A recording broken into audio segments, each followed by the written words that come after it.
Now the word statistical is new in the context of music, naturally. It's borrowed from other fields. One example, we were asked to make statistical texts in the seminars of Professor Meyer-Eppler, random texts. Let's say he would give us, according to the principles of what he calls Markov series, just individual letters, and say, make any text with chance operations. And then he would give us individual syllables, and then individual two-syllable units, etc. And we had to try to find out what we call the degree of redundance is of the resulting texts. And he was a teacher who came from phonetics, from the field of phonetics, which means the simple analysis of the different sounds of the language led him to the studies of statistics, because he wanted to know more precisely what all the different noises are. Analyzing the wave structure of the noises led him to the methods of statistics, to describe them and to analyze them. The consonants in language. I give you now an example of a composition which is worked out with degrees of different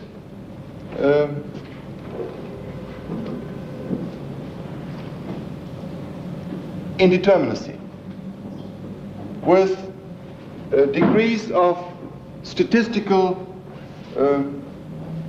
behavior of certain groups of elements, groups or masses of elements, points of elements. That means that the variability, which was here the result, as an intermediary state between determination and statistical behavior of sounds, groups, and masses, that the field, the variability, was based on lines. I gave the example where you could follow the lines very well, because one instrument was playing a whole sequence of notes, and just following the color of the instrument, you were able to follow the different speeds. Whereas in a statistical composition, the field becomes fairly wide, and one cannot follow precisely lines. So I give an example from cycles for a percussionist, for one percussionist. And in this cycle for one percussionist, there are certain events which are clearly periodical. And they show by that as being periodical. For example, in accelerando, that they are not statistical, that they are determinate. When I do dum, ding, dum, dum, dum, dum, dum, dum, that is certainly not statistical. Because statistical means that you can permutate, change the order without that it really matters. Whereas when I change the order of the text that I have just produced with my mouth, then there is no longer direction, no longer determination. When it makes, for example, ta-ti, tum-ba-ba-ti, da-da, and then afterwards I make tim-ta-ti, da-da, da-da. It doesn't really matter, because there is no direction. It's just an irregularity of distribution of small groups. So please listen now to the following composition in these terms. Whenever you hear something that has a direction, for example, you hear a cowbell, drum, cymbal, cowbell, drum, cymbal, cowbell, drum, cymbal, triangle. Through that repetition, there is clear direction given. Whereas in others, you hear cowbell, cymbal, triangle, guero, guero, triangle, guero, cowbell, cymbal, etc. No direction. And that is and it is clearly composed in that way. Then, for example, there is a system where you have these notes which are in an accelerando until there is a change of direction. That is clear direction, like an arrow. Determination. And on top you have, let's say, over that time field, you have a box, which is like this. And in this box, you have different elements, and it says distribute these elements in any order. This would be with a tam-tam, and this would be with a cowbell, and there would be another element of that length, which would be, let's say, with a triangle. That's it. And then it says distribute them in any order, and repeat them, let's say, 5 times. I mean, not repeat them. Use them all 5 times, in any order. So the degree of statistical composition changes in such a composition between very small time field and very few elements that can be distributed up to a very large number and a long time field. There are many different degrees, and I have worked with a series of 9 degrees of statistical distribution. I'm not saying that you're supposed to find these 9 degrees out, but the music that is the result of such a method has very particular characteristics compared to another music, and that is what is important in the context of this talk.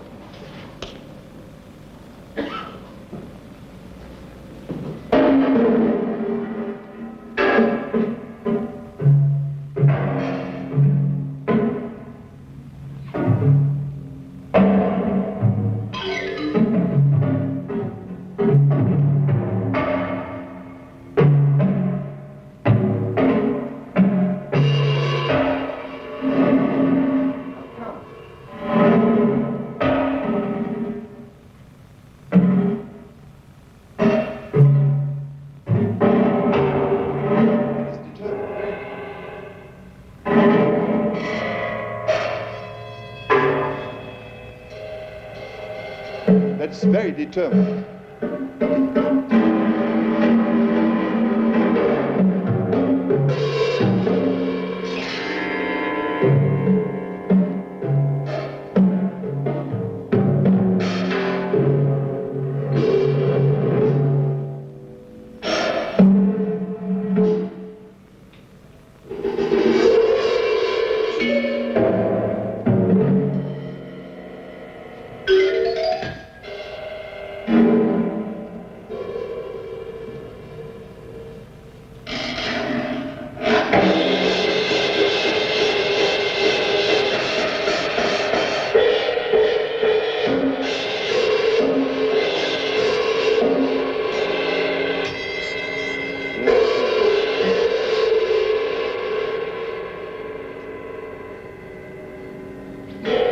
Now it becomes very vague.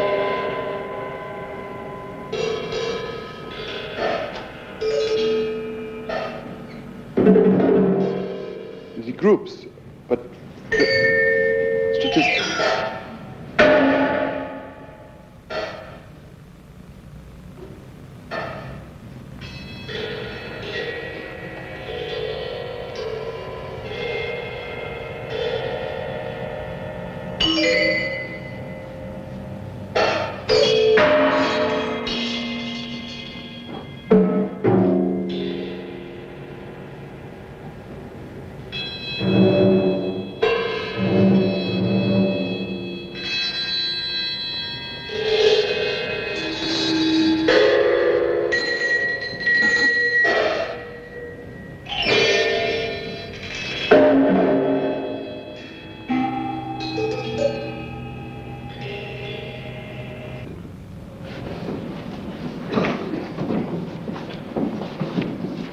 We have used, since the introduction of statistical methods into musical composition, the term of the band and of the width of the band. That means whatever the determination is, let's say in pitch, highest pitch, lowest pitch, or in rhythm, shortest duration, longest duration, or in timbre, the brightest used timbre in a certain texture and the darkest.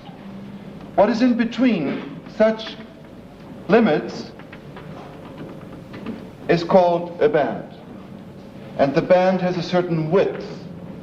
When the width of the band is 0, then we have a highly determinate situation.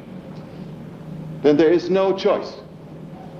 And when the band is widening and finally going over the whole range of possibilities, in pitch, when I can say, for example, any pitch, then the bandwidth is maximal.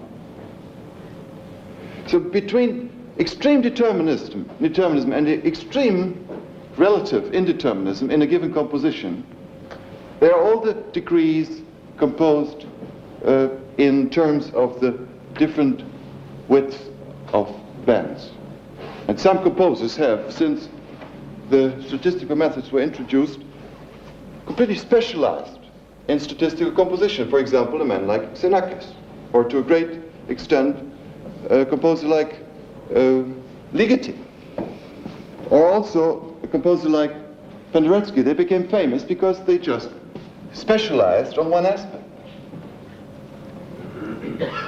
And this happens every once in a while in music as well as in all the other fields, that someone specializes on one new aspect of the field of forming. Let's say like Mark Tobey would specialize for years and years and years on certain microstructures, or textures, let's say. Or like Ligeti on band compositions, or Penderecki on clusters. They become cluster specialists. Like in other contexts, let's say the American Feldman becomes a specialist in music that is as slow as possible and as soft as possible. We have these specialists every once in a while who specialize in one very narrow field, then go very deep, but they vary it all the time. You know this in painting even more than in music, that someone has so-called style, personal style. What we mean by that is that someone narrows himself completely so that he can be identified when you even see a little bit of him, of his work. Then you can say, aha, that's Yves Klein, it's blue.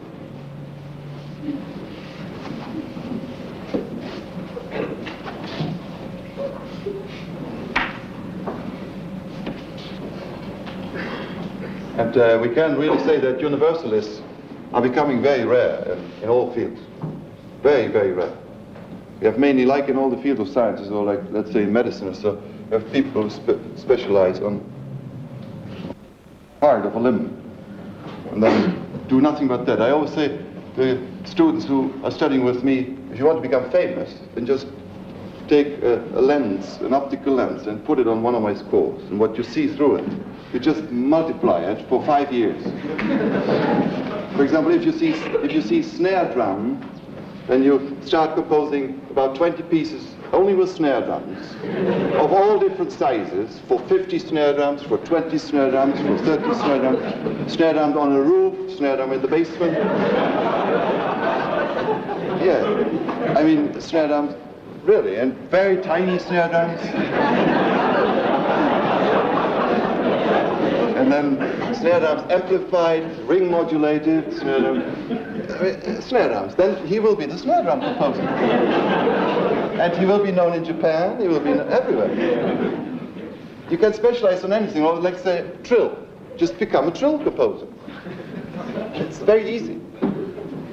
Or the crescendo composer, or like I say, the pianissimo composer, or the as soft as possible composer. The cluster composer, what have you.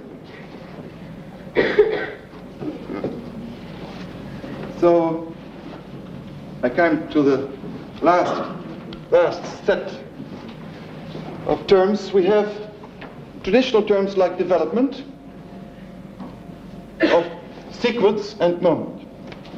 Just a few musical terms. Development, more and more in the first movement of the sonata forms, the thematical development, a theme, and increasingly reduction of the number of themes.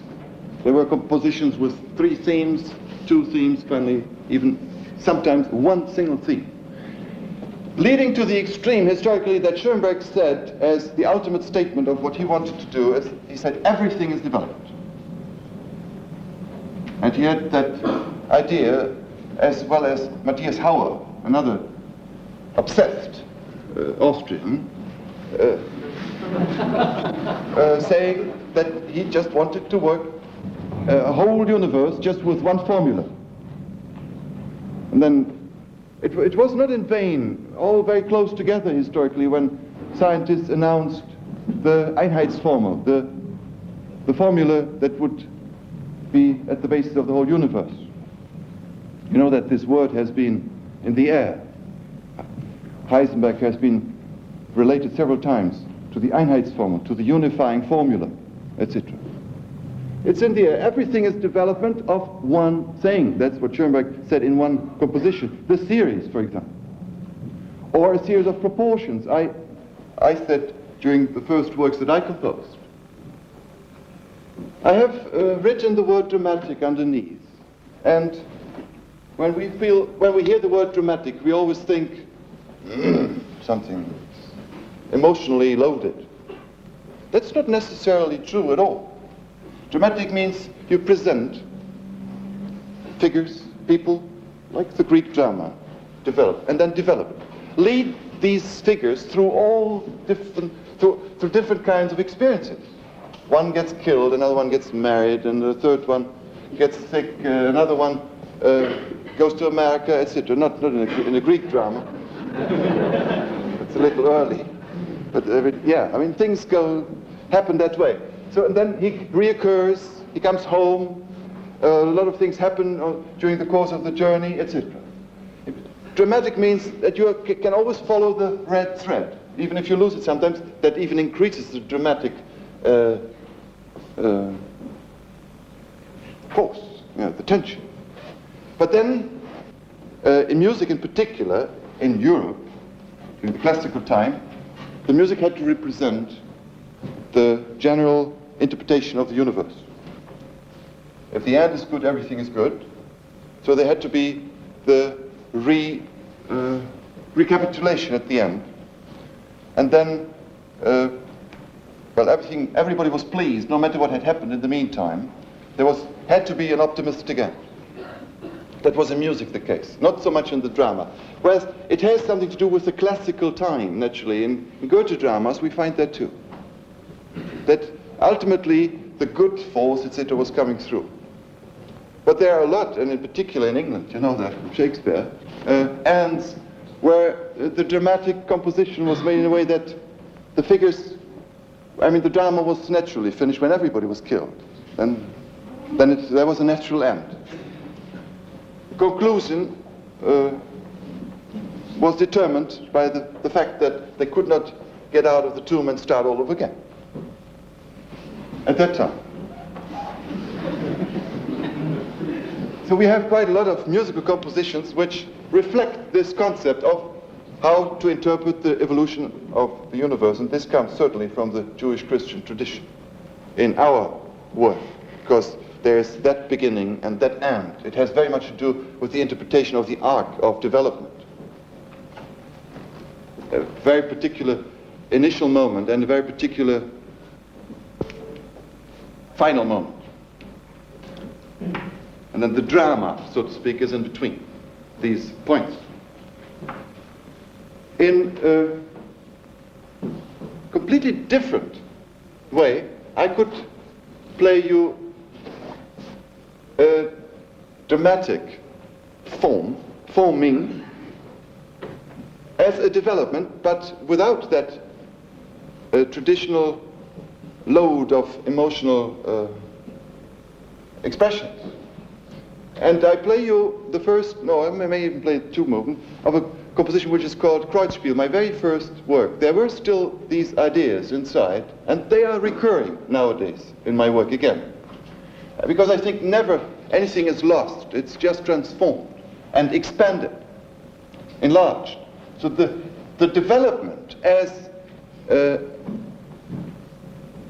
a method of composing will always be valid. It is direction, arrow in time.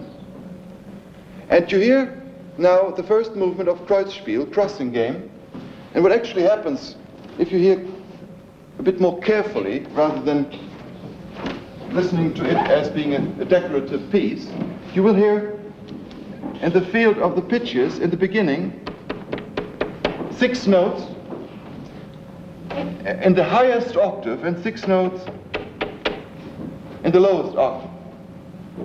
And they are all played by the piano. By the piano.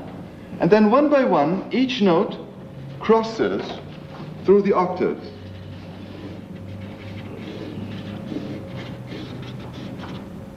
Etc.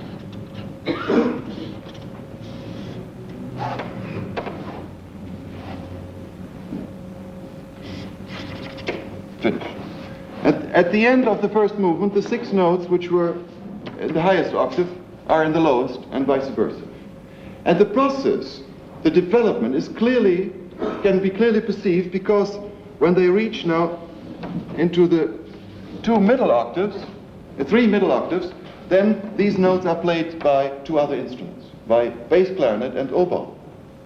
So they go through that region, and as each note is leaving the extreme position one after another, one by one, all the octaves, all the space will be filled, until there is a middle section where all the octaves are filled equally, and then towards the end of the first movement, the middle region is again emptied, and the notes are at the edges. So that is a clear development. And it all lasts 2 minutes, not longer.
Was the beginning of the second movement. I still thought in terms of movements. It was the first composition that I consider being my music, so to speak, music that I have composed, whereas all the works that I composed before were student works, exercises. And that was music which was very much influenced by music like Schoenberg, Beethoven, etc., very dramatic in that other sense. So the second movement of that work then begins in the middle region and spreads out until it fills all the octaves, and with the same crossing of the registers, of the octaves. And then the third movement combines both at the same time, simultaneously. In most of the music that has been composed since 1951, the development has been given up. And it is a shame, I would say. I think in the future, we need, again, more layers within compositions in which there is a strong directionality composed, clear developments. You know that it is a general tendency in literature as well to think that the red thread is something very old-fashioned. The fact that you can follow people within a drama or in a novel, and that the characters have to change to such an extent that you don't recognize the individuals anymore, or people are introduced in a novel and then never reoccur again. Or in dramas, well, I haven't seen too many, but I see them in my mind all the time, where someone is playing a certain role, and then 5 minutes later he comes in a completely different role, and then again in another role, and then another role, the same person. And the recurrence of the same person is not needed at all. But what is needed is the way he occurs, the way he plays it, or the way he appears. That's what I mean. So development must be reintroduced into musical composition. Otherwise it becomes too weak. It becomes it gives too much importance to the individual event. Then the other way of forming is to work with sequences. We know this in music under the terms of variation forms. You have a theme, and not necessarily the theme needs to be your own theme. The greatest composers have composed large variation compositions on the theme of other composers, or on folk tunes. So you just add a series of you add sequences of variations to each other. Another term is the suite. We have the French suite, you have the English suites. And it is nothing but a series of different character pieces, like you find it in pop music, still nowadays. The more primitive or the more simple the music, the more you find sequences, variation forms, and just a change. Let's have a change. From slow movement to a fast movement to a medium movement, a little sad, a little happy, a little aggressive, a little moody, etc. A suite, like the dance suites of the Baroque time. That's where it all began. And then still in the classical symphony, we have that concept of the suite of 4 movements. The more dramatic one, the more gay one, the more dance one, the minuet, the third, and then the rondo, which is another kind of a dance form, with a recurring refrain. Always the refrain is played together, and then you have some derivations, and then you come always back to the same formula. Sequential forms. I have called it the epic form because you can add and you can play less. I mean, you can subtract. It doesn't change, really.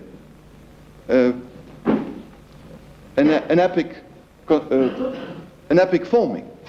Nevertheless, there have been already attempts, as early as in Beethoven's Diabelli variations, to compose a synthesis of sequential forms, of epic forms and dramatic forms development. For example, the Diabelli variations are a variation form, a sequence of variations, but at the same time he tries to build like an enormous bridge, a unified development within this series of variations. And Webern was always dreaming of the synthesis of the sonata form and the variation form. I give another example of a more recent concept of what a sequential form may sound like. It is my last work, Mantra. I have used a 13-note formula. We played it here in London twice, and last year, and I have explained it several times. And there's nothing but this formula used during the whole time of the composition. The formula is, yes, expanded in its interval and compressed, but it's always that same formula. And the individual characteristics of the 13 notes, the first one being, for example, a note which has an attack at its end. Excuse me. The first note has a periodic repetition. Ta-ka-da-da. The second one has an accent at the end. Ta-ta. No. Ti-ta. The third note is a normal note. Ta. The next one has a little ornament at the beginning. Ya-da-da-da-da, which can be expanded in many forms. Ta-ti-da-da-da, etc.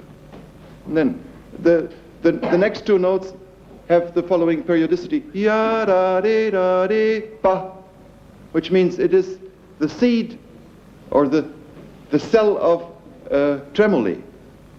That it can come of tremolo, which means ya-da-da-da-da or ta, pa, pi, pa, that can come in all speeds. Very fast, very slow, etc. There are 13 characteristics. The next one is, for example, ta-da, an accent at the beginning. These individual characteristics determine then 13 large regions of the whole piece. So in the first region, the periodic repetition is predominant. And the second one, the accent at the end, etc. It is an expansion of one small formula over more than 60 minutes. And I remember when I first thought of that piece, I thought I make a melody which is stretched of a few notes, let's say, 13 notes, which is stretched over 1 hour. And then I bring always smaller formulas, compressions of this melody, related to the individual notes of the melody, of the large melody. And to each of these notes, again, the formula in a smaller compression, etc. So I have worked from the large to the small, in always using the same formula. What we are hearing is a permanent sequence without directionality, without a clear direction where I'm going. I'm not going anywhere, but more in all directions. I have no clear not one direction in that piece. And please listen now to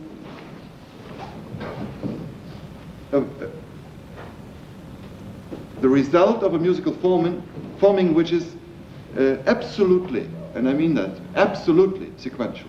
There's nothing but sequential composition.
you.